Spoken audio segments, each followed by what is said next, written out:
Before I share the story of how my world was turned upside down, I need to ask you something. Have you ever felt like you've given so much of yourself to others, your family, your responsibilities, that you've forgotten who you are? It's a lonely feeling, and I know it well. My story is about what happens when you're pushed to the absolute limit, but it's also about the journey back. It's about finding your strength when you feel you have none left. It's that very journey that this book, Coming Back to Myself, 60 Liberating Truths to Find Yourself Again, captures so well. If you've ever felt lost and needed a guide to help you find you again, this could be the very thing you need. Now, let me tell you the story of the day my world shattered. I never imagined my son and his wife would leave me in the cold, but that's exactly what they did when they found out I'd lost everything. The story begins on a Tuesday. I was sitting at my kitchen table, staring at a bank statement that made no sense. The numbers were gone. Decades of work, of careful saving, of planning for a comfortable old age. All of it had vanished. I was still trying to wrap my mind around it, trying to figure out how I would even begin to fix it when the doorbell rang. It was my son, Norman, and his wife, Frida. My first thought was relief. I assumed they had somehow heard I was in trouble and had come to offer support. Lord knows I needed it. But when I opened the door, their faces weren't soft with concern. They were hard like stone. Victoria, Frida said, not even bothering with hello. She always called me Victoria, never Mom. Come in, I said, trying to pull my robe tighter around me. Can I get you some coffee? We're not staying, Norman said. He stood stiffly in the entryway, looking past me at the living room furniture, at the pictures on the wall, at everything his father and I had built. We know about the money, Victoria, Frida said, her voice sharp. We know you lost your savings. I felt the blood drain from my face. I was going to tell you. I'm still trying to understand it myself. It was a bad investment. I heard my voice quiver. I thought I was being so smart. Frida let out a short, sharp laugh. Smart? Well, your smart decision has left you with nothing, and we're not going to be the ones to clean up this mess. I looked at Norman, my son, the boy I'd raised, the one I'd sat up with when he was sick, the one I cheered for at every baseball game. Norman, I whispered, what is she talking about? Norman finally looked at me, but his eyes were cold. Mom, we can't. We can't be dragged down by this. Dragged down? My mind couldn't catch up. I would never ask you for money, Norman. This is my problem to solve. It's already our problem, Frida snapped. We have our own future to think about, our own investments. We can't be associated with this. I stood there in my own hallway, feeling a cold shock of disbelief. It was like being doused with ice water. This wasn't a visit out of concern. This was a confrontation. Then Norman said the words that shattered my world.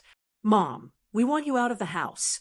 We're giving you 48 hours to pack your bags and leave. The words hung in the air. Leave. I repeated, my voice barely audible. This is my home. Jack and we bought this house. And you can't afford it anymore. Frida said simply, we don't want to be responsible for what happens when the bank comes. We don't want to deal with your financial troubles. I realized then that they had been distancing themselves for years, and I had just refused to see it, blinded by my hope for family unity. 48 hours, Mom, Norman repeated. We'll be back on Thursday to make sure you're gone. I couldn't speak. I couldn't move. I felt a betrayal so deep it physically hurt, a pain in my chest that took my breath away. This was my son, my only child. He was telling me to leave my home, to be out on the street in 2 days, because I had lost my money. They didn't wait for a reply.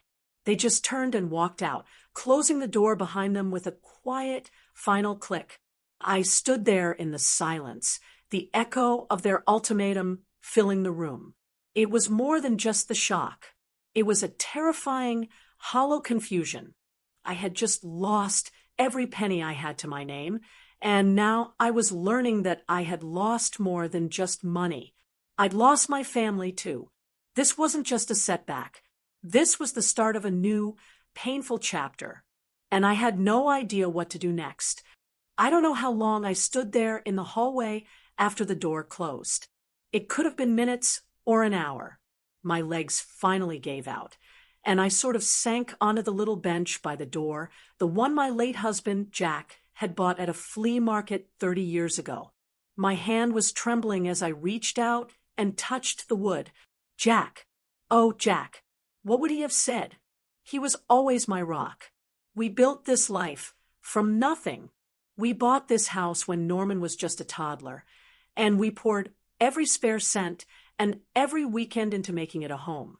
Jack was the one who taught me about financial planning. Vicky, he'd say, sitting at this same kitchen table with a stack of papers, we're not saving for a rainy day. We're saving for our sunshine days, for our retirement. And we did.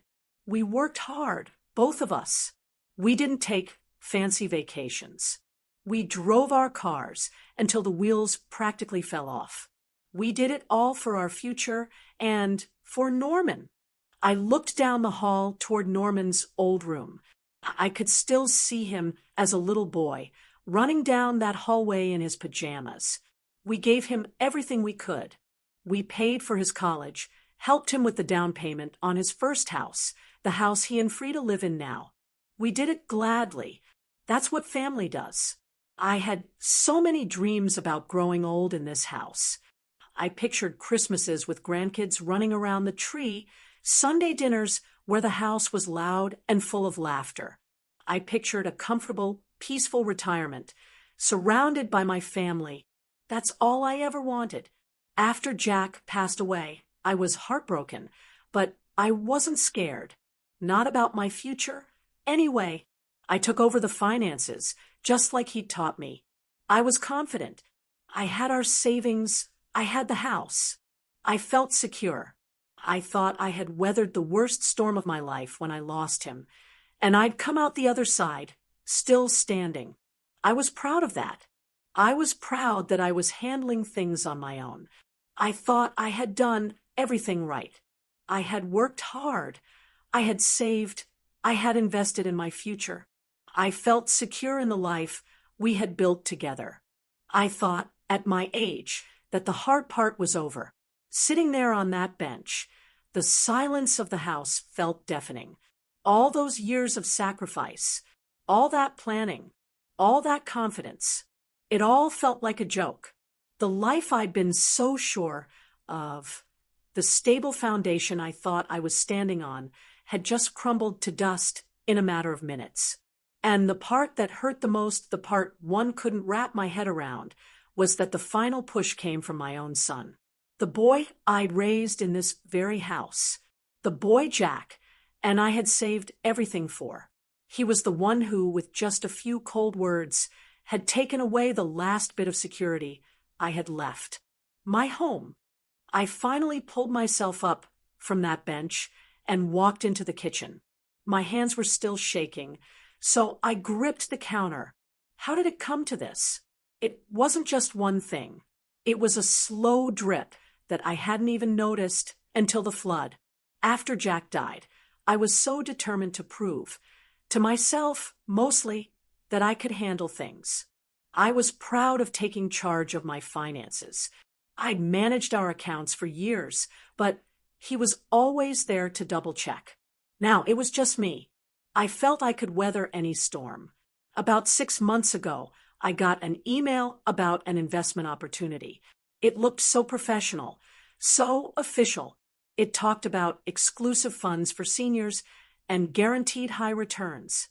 I was smart enough to be skeptical at first, but they were persistent in a polite way. I even spoke to a man on the phone, someone who called himself Mr. Harris. He sounded so kind, so understanding. He said he'd helped hundreds of women just like me secure their retirement. Against Jack's old advice of if it sounds too good to be true, it is, I moved a small amount over. And just like they promised, my online account showed a profit. It was impressive. I felt a little thrill. I was good at this. So I moved more. And then, a few months later, I moved the rest. I was so proud of myself, watching that number on the screen grow. I pictured myself telling Norman and Frida at Christmas that I'd actually increased my savings. Then, last week, I went to withdraw a small amount for a property tax bill. The website was gone. Just a white screen with an error message. My calls to Mr. Harris went to a disconnected number. The panic was a cold, sick feeling in my stomach. I spent days calling the bank, calling everyone I could, until a fraud specialist finally told me, in very flat, official language, that the company didn't exist. The money was gone. All of it. I was in shock for days. I didn't know who to tell. I was so ashamed. How could I have been so foolish? I had to tell Norman. The tax bill was due.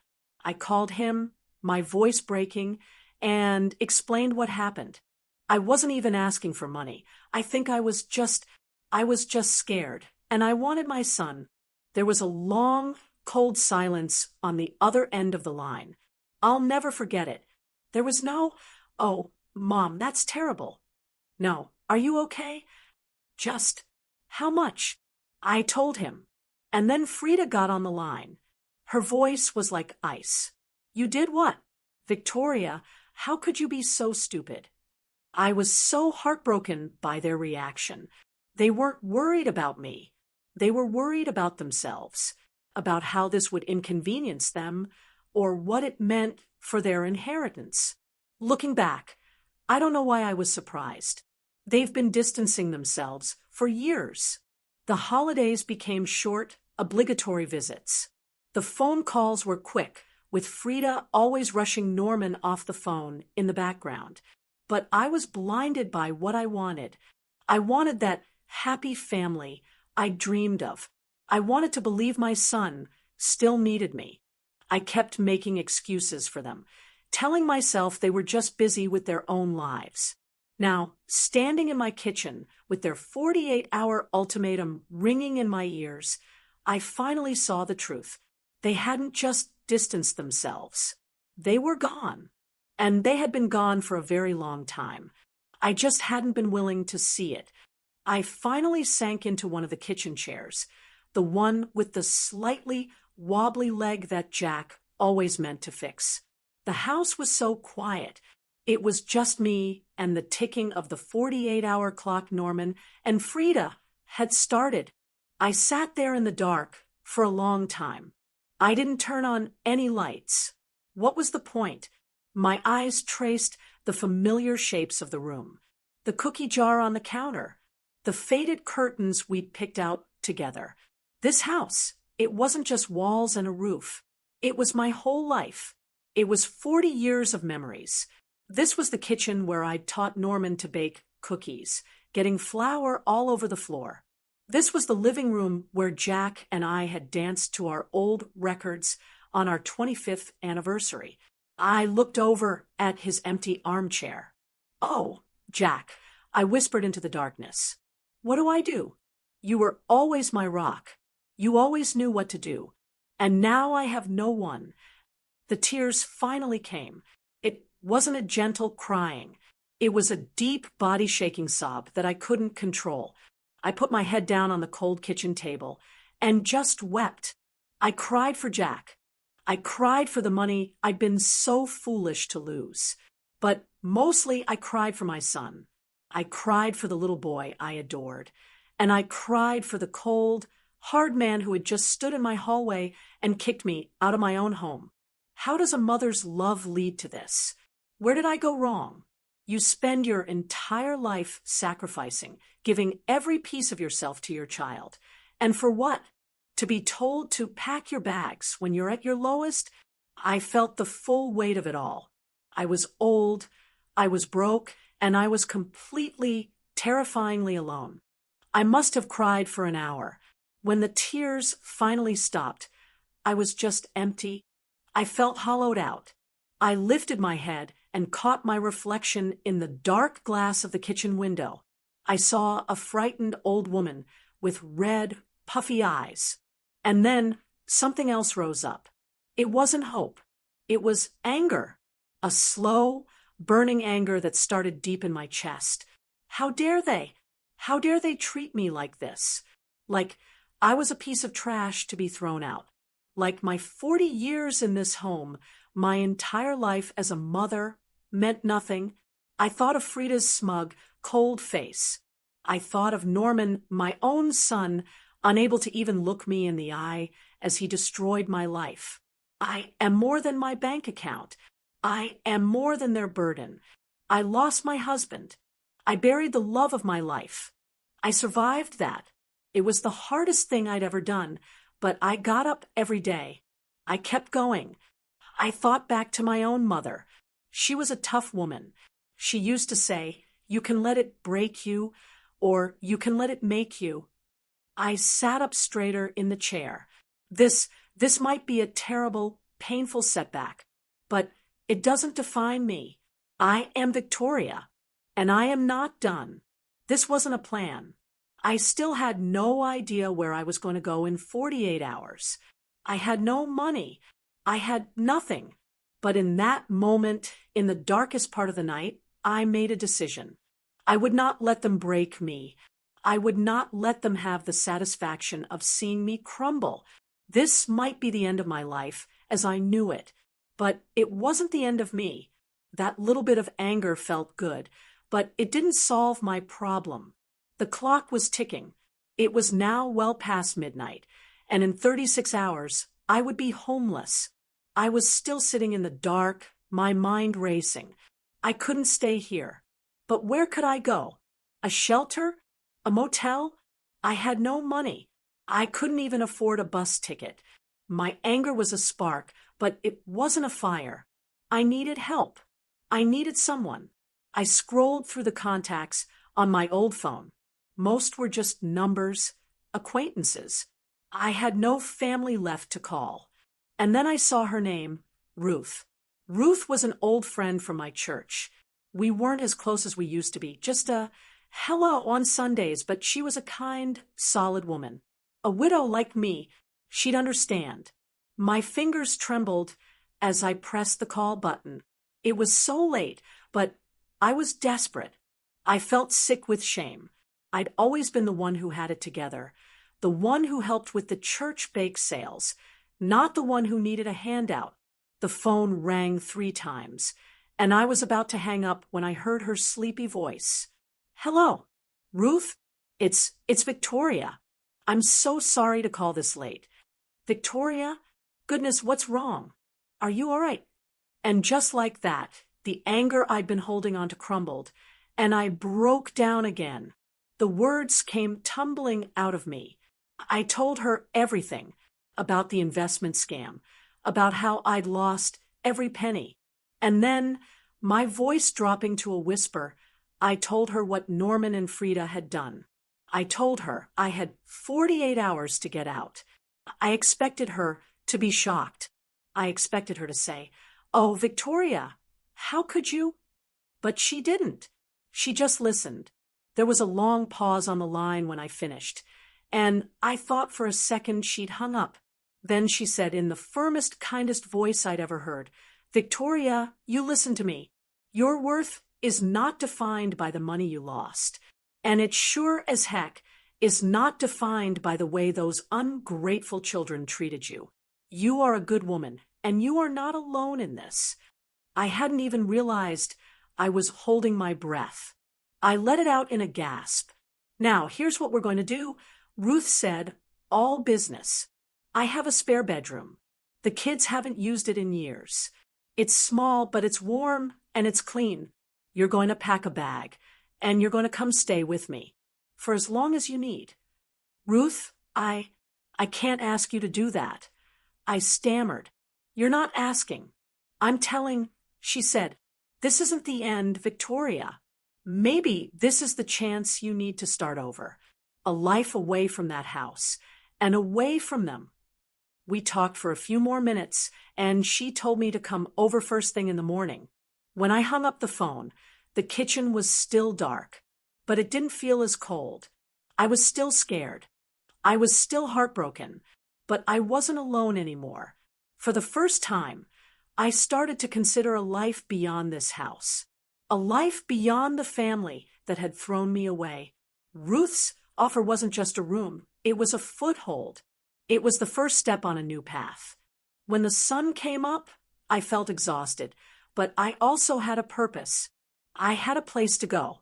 I spent that next day, my last 24 hours in that house, in a strange state of contemplation. I didn't rush. I didn't panic. I just was. I knew I had to pack, but first I went for a walk through my neighborhood. I ended up at the local park, sitting on a bench where I used to push Norman on the swings. I'd always dreamed of a peaceful retirement, of sitting here with grandchildren. I wondered if that dream was truly dead, or if it just needed to look different. I realized sitting there that I had been holding on to a version of my family that didn't exist anymore. My connection to that house, my hope for Norman, it was all clouding my judgment. It was tying me to a past that was hurting me. Maybe Ruth was right. Maybe this wasn't an end. Maybe it was a chance. When I got back to the house, I went to the closet and pulled out a single suitcase. That was the hardest part. How do you pack 40 years of a life into one bag? I went through my belongings. I found old photographs of Jack and me, a tiny pair of Norman's first baby shoes, mementos from a life that felt like it belonged to someone else. I held Jack's picture to my chest. I have to go, honey, I whispered, but I'm not letting them break me. I packed my essentials, my clothes, my toiletries, my medications, and a few small pictures. I left everything else. The furniture, the dishes, the collections. I knew I had to let go of the past to have any hope of a future. When my 48 hours were almost up, I called a cab. I stood in the living room one last time, suitcase in hand. The house was silent. I didn't feel angry anymore. I just felt done. I closed the door, and I didn't lock it. It wasn't my house to lock anymore. Moving into Ruth's spare room was difficult. I felt like a burden, but Ruth wouldn't hear of it. She was kind, but she was practical. She gave me space when I needed to cry and dragged me out for coffee when I needed to talk. While it was a huge change, I felt something I hadn't felt in a long time, even in my own home. I felt safe. The first few weeks were a blur. With Ruth's help, I applied for every bit of support I could find. I found a local community organization that helped seniors in my situation. It was humbling, but it was necessary. They helped me find a tiny one-bedroom apartment in a senior living complex across town. It was small, just a fraction of the size of my old house, but it was all mine. I needed to work. I couldn't just sit there. I took a part-time job at the local library, just 20 hours a week, reshelving books and helping people at the desk. It wasn't much money, but it was a reason to get up in the morning. It was a purpose. Slowly, as I adjusted, I started rediscovering myself. I wasn't just Norman's mother or Jack's widow. I was just Victoria. I started volunteering at my new church. I joined a book club at the library. I made new friends. There was Sarah from the apartment down the hall and Mary, who also volunteered. We'd have coffee, go for walks. We talked about our lives, our kids, our pasts. For the first time in years, I felt like I was part of a community. I started to realize that family isn't just about blood. It's about the people who show up for you. It's about the connections you choose to make. One day, about a year after I'd moved out, my phone rang. It was an unfamiliar number, but I answered it. Mom. It was Norman. My heart stopped. I hadn't heard his voice in 12 months. Hello, Norman, I said. My voice was calm. Even there was a long, awkward pause. Mom, I've been thinking. Frida and I, we're sorry about what happened. His words just felt hollow. There was no real emotion in them. It sounded like something he was saying because he thought he was supposed to. We miss you, he said. We were wondering if you consider, well, maybe we could try to fix things. Maybe you could come back for Sunday dinner. I listened, and I realized that the woman he was talking to wasn't there anymore. The woman who would have done anything for a scrap of his attention, the woman who would have wept with gratitude for this empty invitation. She was gone. I wasn't angry. I wasn't even bitter. I just felt resolute. Norman, I said, my voice polite but firm. I appreciate the call, but I'm not interested in dinner. I love you because you're my son, but I am no longer willing to put my happiness in the hands of people who don't appreciate me. There was stunned silence on his end. I don't think he ever expected me to say no. I have to go now, Norman, I said. I'm having friends over for dinner. Goodbye. And I hung up the phone. That night, my little apartment was filled with laughter. Ruth, Sarah, and Mary were all there. I'd made my famous lasagna, and we were crowded around my small dining table, sharing stories. I looked around at these wonderful women at my new, cozy home, and I realized I had finally found what I was always looking for. It wasn't in a big house, or in the family I thought I was supposed to have. It was right here. I'd finally found peace, in my own company, surrounded by people who truly cared. And I was ready for whatever life threw my way next. Thank you so much for listening to my story. It wasn't easy to share, but I hope it helps someone out there who might be feeling lost or alone. Now, I have to ask you, if you were in my shoes, would you still try to rebuild your relationship with those who've hurt you? Or is it time to move on? Let me know your thoughts in the comments below. And if my story touched you, please give this video a like, share it with someone who might need to hear it, and don't forget to subscribe to the channel for more stories like this one. Lastly, remember to download this wonderful book called Coming Back to Myself, 60 Liberating Truths to Find Yourself Again. You'll find it in the pinned comment below.